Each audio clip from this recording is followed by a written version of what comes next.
Hello दोस्तों, स्वागत है आपका अपने YouTube channel the learning circle में। दोस्तों मैं हूं लक्ष्मी नारायण यादव। दोस्तों एक्सरसाइज 2.4 स्टैंडर्ड 9th का 13 क्वेश्चन हो गए हैं। 14वें क्वेश्चन से आगे की चर्चा आज हम करते हैं। क्वेश्चन इस प्रकार है, वास्तव में घनों का परिकलन किए बिना निम्नलिखित में प्रत्येक का मान ज्ञात कीजिए। Without actually calculating the cubes find the value of each of the following. जो नीचे दिया गया है बिना क्यूब का, यानी कि उसको घन का परिकलन नहीं करना है। ऐसा नहीं कि a cube plus B cube plus C cube का फॉर्मूला लगा दीजिए उस, ऐसा नहीं करना है आपको। देखिए हम करते क्या हैं, यहाँ ये क्वेश्चन है -12 का क्यूब प्लस 7 का क्यूब प्लस 5 का क्यूब। इसको हमें सॉल्व करना है बिना क्यूब का कैलकुलेशन किए बिना, क्यूब का फॉर्मूला लगाए बिना। आप देखिए जानते कि यहाँ से अगर हम ए बी और सी को निकालना चाहें तो a इज इक्वल टू हो जाएगा आपका -12, यहाँ से b इज इक्वल टू आपका हो जाएगा 7 और c इज इक्वल टू यहाँ से आपका हो जाएगा 5। अब a प्लस बी प्लस सी हम कर रहे हैं, क्यों करें अभी उसका मतलब आपको समझाते हैं। a plus B plus C is equal to a की वैल्यू है -12, b की वैल्यू है +7 और c की वैल्यू 5। इसको सॉल्व करेंगे तो 7 5 12 यानी +12 होगा, -12 मिलके क्या हो जाएगा 0। एक चीज़ समझिए, यदि मतलब इफ़ यदि a plus B plus C is equal to 0 है तो कब के लिए, तो कब, तब ये होगा कि a cube plus B cube plus C cube is equal to 3abc। ये हम आपको क्वेश्चन नंबर 11 में 13 में भी इसके बारे में हम आपको बता चुके हैं। ठीक है, 3abc, a cube plus B cube plus C cube is equal to 3abc हो जाता है। अब हम करेंगे क्या, देखिए a cube plus B cube plus C cube equal to 3abc। अब a की जगह क्या है -12, इसको लिख देते हैं -12 का क्यूब प्लस 7 का क्यूब प्लस 5 का क्यूब। इसका मतलब इसके बराबर क्या आएगा, इसके बराबर क्या है 3 है इंटू a की वैल्यू क्या है -12 है, b की वैल्यू क्या है 7 है और c की वैल्यू क्या है 5 है। इसको सॉल्व करिए आप, 5 यानी 15, ऐसा करो 7 × 5 = 35 और 35 तियाँ 3 × 5 = 15, 9 110 105 हो गया, -105 गुणे में 12। इसका गुणा कर दीजिए, 12 × 5 = 60 और 12 × 1 = 12, -1260 हो जाएगा। किसका, -12 का क्यूब प्लस 7 का क्यूब प्लस 5 का क्यूब इज इक्वल टू -1260, 1260 इसका आंसर हो जाएगा माइनस में। और सेम इसी तरह से इसको भी करना है, चलिए करके दिखाई देते हैं। आइए यहाँ पर भी हो जाएगा, अगर यहाँ से a की वैल्यू निकालना चाहें तो a 28 हो जाएगा, b इज इक्वल टू -15 हो जाएगा और c इज इक्वल टू हमारा हो जाएगा -13। सेम वही काम यहाँ पर भी करना है। a plus B plus C निकाल दीजिए आप, a plus B plus C is equal to a की वैल्यू है 28, b की है -15, c की -13। हल करेंगे, माइनस को माइनस के साथ जोड़ा जाता है, 15 23 जोड़ेंगे 28 आएगा माइनस में और प्लस के साथ जोड़ेंगे तो 0 हो जाता है। अब यहाँ पर 2 लाइन हम यहाँ पर लिखेंगे। इसको 2 लाइन लिखने का मतलब हम अब नहीं लिख रहे हैं, डायरेक्ट हम करके दिखा देते हैं आपको। तो 28 का क्यूब प्लस -15 का क्यूब प्लस -13 का क्यूब इज इक्वल टू हो जाएगा 3abc। एक जगह हो जाएगा आपका 28, बी जगह आपका हो जाएगा -15 और सी जगह हो जाएगा आपका -13। इसको सॉल्व करेंगे तो माइनस का गुणा माइनस में, तो यहाँ तो आंसर प्लस में आएगा, लेकिन आएगा कितना उसको गुणा करके हमको देखना पड़ेगा।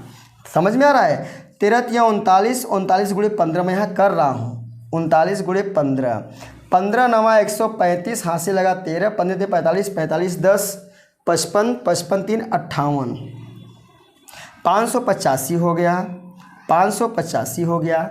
इसके बाद 5 से 15 13 का, फिर क्या हो गया 28 का गुणा करना है। 28 का करके देख लेते हैं। यहाँ पे हम 585 का 28 में गुणा करेंगे, 8 × 5 = 40, 4 8 × 64, 4 68 6, 8 × 5 = 40, 6 46, 2 × 5 = 10, 2 × 8 = 16, 17, 2 × 5 = 10, 11, 0 8 7 6 13, 4 2 6, 16,380 आ जाता है इसका आंसर।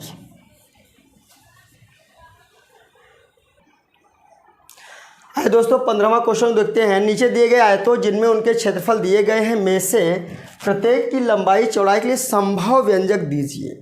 मतलब give possible expressions for the length and breadth of each of the following rectangles in which their areas are given.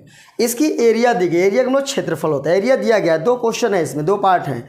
इसका 25 है स्क्वायर माइनस 35 है प्लस 12, इसका 35 Y square plus 13 Y minus 12। ये दोनों क्वेश्चन दिए गए हैं 15वें के।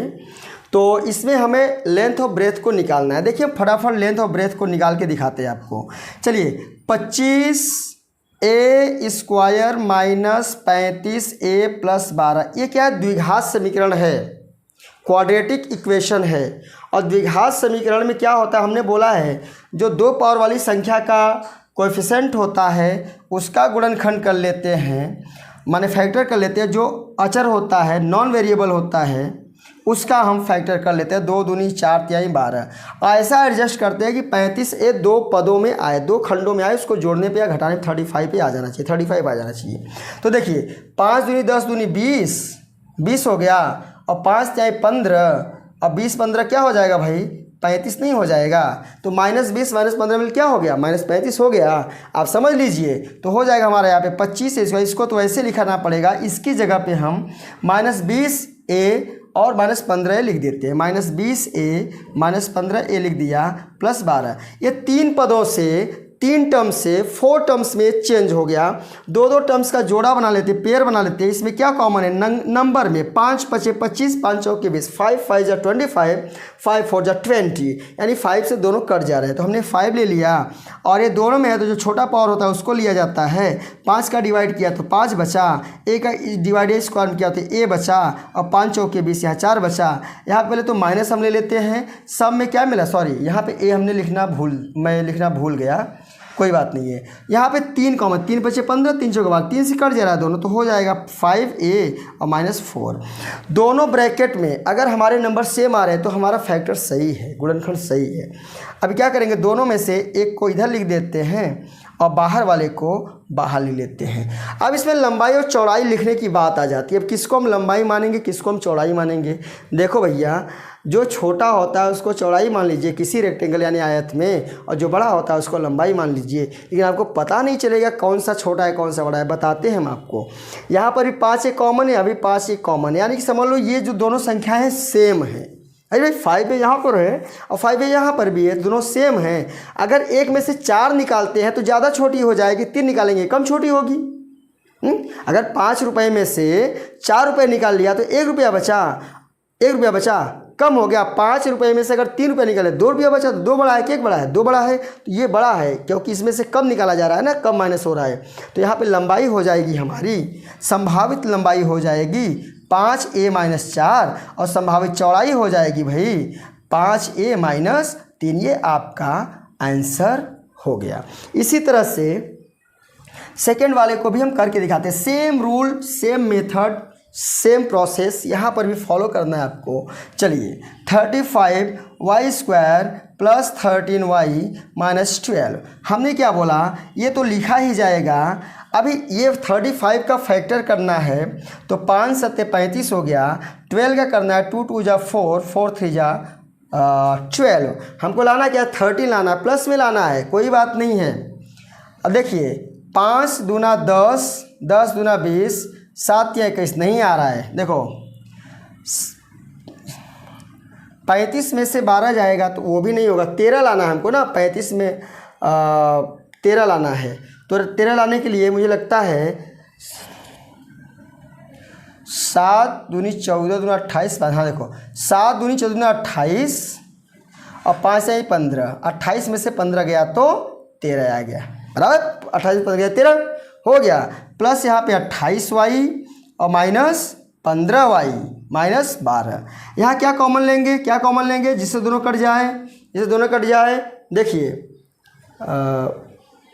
7 दूना 28, 28 में से 15 गया तो 8 में 5 गया 3, और 2 में से 11, बराबर तो है। तो 5 किसी से कट नहीं रहा है, ये 28y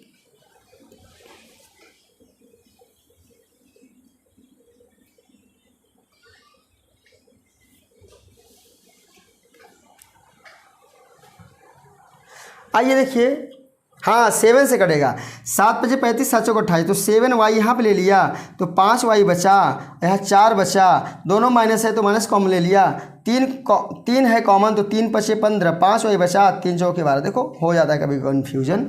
इसको हमने बाहर लिख लिया 3y + 4, इसको हमने यहाँ पर लिख लिया 7y - 3। यहाँ पर देखिए, अगर मान लीजिए हम इसको किसको लंबाई किसको चौड़ाई माने, यहाँ पर दोनों तो सेम है नहीं, अब बात फंसती है।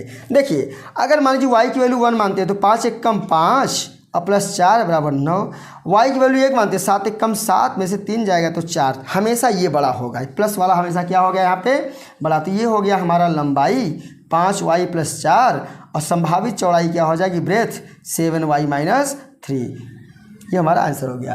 तो दोस्तों आज के हमारे वीडियो में बस इतना ही। वीडियो लंबा ना हो इसलिए हम केवल कम ही क्वेश्चन करा रहे हैं। अगला क्वेश्चन हम अगले वीडियो में लेके आएंगे। तब तक के लिए बाय।